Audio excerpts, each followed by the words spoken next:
इस बात को हम प्रार्थना के रूप में रखते हैं। यहाँ जितने बैठे हैं पिता, इनकी प्रार्थनाओं को आप सुनने वाले परमेश्वर है। किसी के पास में निवेदन है, तकलीफ है, परेशानी है, धन्यवाद के विषय है, आनंद के विषय है, यहाँ पे हर एक मनों को पिता को जांच के अनुग्रह के द्वारा तो पिता परमेश्वर आशीष करें। परमेश्वर है इनका समाधान कर पिता, अनुग्रह के द्वारा पिता परमेश्वर उनके जीवन में तुम प्रकट कर। और पिता आपकी ओस की आशीष पिता परमेश्वर हर एक व्यक्ति के जीवन के तहत, लोगों के तहत बनी रहने पाए। हम इस बात को प्रार्थना के रूप में रखते हैं। आपका वचन सामर्थ्य के द्वारा कार्य करने पाए, हम इस बात को प्रार्थना और विनती के माध्यम के द्वारा प्रकट करते हैं। उद्धारकर्ता प्यारे बेटे प्रभु यीशु मसीह के नाम से मांगते हैं, इसने कबूल कीजिए इस प्रार्थना विनती को। आमीन आमीन। परमेश्वर का वचन जो कि आपके हमारे मध्य में पढ़ा गया वो है होशे की पुस्तक उसका 14वां अध्याय और 1 से लेकर 5 पदों के बीच को हम इस बात को देखते हैं। पुराने नियम में से इन बातों को देखने पाते हैं। और परमेश्वर का वचन क्या बोलता है? परमेश्वर का वचन इस बात को प्रकट करता है कि परमेश्वर के प्रति लौट कर आना, परमेश्वर के पास में अपने जीवन को दोबारा फिर से देखना, या परमेश्वर के प्रति अपने विश्वास की योग्यताओं को वापस लेकर आना, ये इस्राएलियों के लिए ठहराया गया है। इट इज अ वार्निंग, हम कह सकते हैं एक चेतावनी के रूप में होशे की पुस्तक बताती है कि परमेश्वर के पास में लौट कर आना ये हमारे लिए बहुत जरूरी है। It is a opportunity of time. परमेश्वर हमको और आपको एक अवसर प्रदान करता है, और इन अवसरों में भी परमेश्वर 2025 में नाना प्रकार से हर एक साल दर साल हमको ये अवसर प्रदान करता है ताकि हम परमेश्वर के पास में लौट कर आने पाए। ये मौका आज हम जो जीवित हैं, हम सब एक साथ संगति करते हैं, एक साथ आराधना करते हैं, अपनी आवाजों को परमेश्वर की तरफ उठाते हैं और कहते हैं कि प्रभु यीशु मसीह हमारा उद्धार करता है। ये उन बातों को ठहराता है कि परमेश्वर होने में आपकी जो ओस है, जो आशीष है, वो मेरे जीवन के ऊपर बनी रहने पाए। तो इस बने रहने के लिए, इसकी आशीषों को अपने जीवन में बनाए रखने के लिए हमको और आपको परमेश्वर के पास में लौट कर आना बहुत जरूरी है। लौट कर आना बहुत जरूरी है। लोकल में सफर करते हैं, लोकल में सफर करते हैं,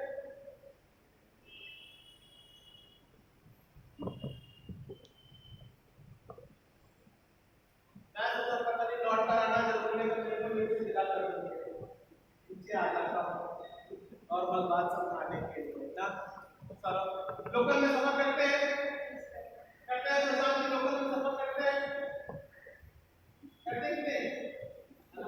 तो लोकल में सफर करते हैं, आपको डेस्टिनेशन आपको मालूम है ना, विराट को चले जाना है या क्या थोड़ा है, तो चले जाना है 8:30 बजे, और गलती से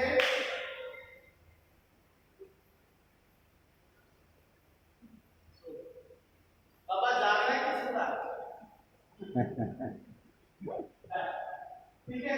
अभी गलती से क्या हो जाता है, मान लो कुछ भूल गए या कुछ ऐसा हो जाता है, अभी विराट से उतर करके बादल उतरना पड़ेगा, फिर विराट जाना पड़ेगा, फिर सामान लेकर आना पड़ेगा, फिर जिसको देना है ग्रैंड रोड में, चर्च गेट में, जो व्यवस्थित समय होगा उसको देना।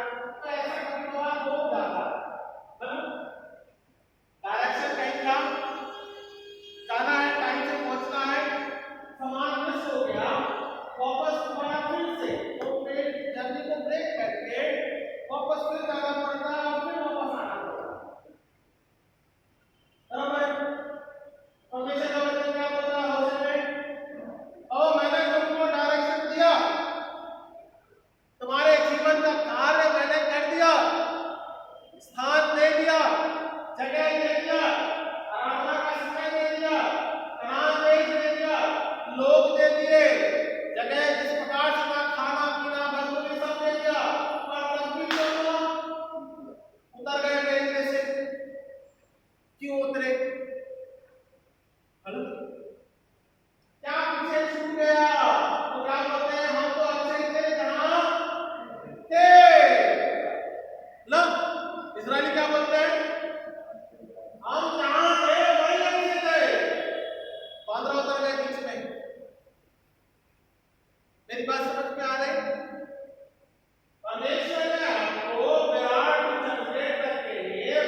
बातों के माध्यम से ज़्यादा समझेंगे। दूसरा पत्रस, सेकंड पीटर, दूसरा पत्रस नए नियम में से परमेश्वर क्या बोलता है? The opportunity, the time what I have given to you, परमेश्वर के पास में लौटना बहुत जरूरी है। आज यही विषय के बारे में हम प्रचार के रूप में या मनन के रूप में देखने पाएंगे। अपनी मन की जो भी चिंताएं हैं, जो प्रार्थनाएं हैं, ये समय है परमेश्वर के पास में मांगने का। ये समय है जब उसके साथ में आराधना करने का। ये समय है जहां पे हम परमेश्वर को प्राप्त कर सकते हैं। किन्हीं और दूसरी बातों या संसारिक बातों को छोड़ करके या त्याग करके परमेश्वर के पास में जुड़ने का ये समय है। और दूसरा पत्रस उसका तीसरा अध्याय 8 से लेकर 9 पदों के बीच में हम कुछ बातों को समझने पाएंगे। क्या लिखा है? ना रहे एक दिन 1000 वर्ष के बराबर है और 1000 वर्ष एक दिन के बराबर है। इसका मतलब है परमेश्वर ने अपने समय को मनुष्य जीवन के लिए निर्धारित कर दिया है। अब वो समय का अंतराल कभी भी किसी भी प्रकार से बदल सकता है। ये परमेश्वर के ऊपर है। बराबर है 2025 में हम 2000 वर्ष पूर्व इन बातों को सुनने पा रहे हैं या देखने पा रहे हैं। और बेटा फिर उसके बाद में क्या लिखा है? प्रभु अपनी प्रतिज्ञा के विषय में देरी जैसे लोग समझते हैं। बराबर है परमेश्वर मेरी प्रार्थना को सुनता नहीं है, परमेश्वर मेरे जीवन को सुनता नहीं है।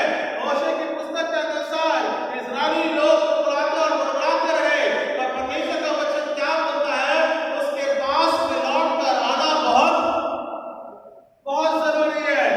भले ही देरी होती है, परमेश्वर के दिन में थोड़ा आगे पीछे हो सकता है, पर उसने जो निर्धारित किया समय है उसमें वो पूरा करता।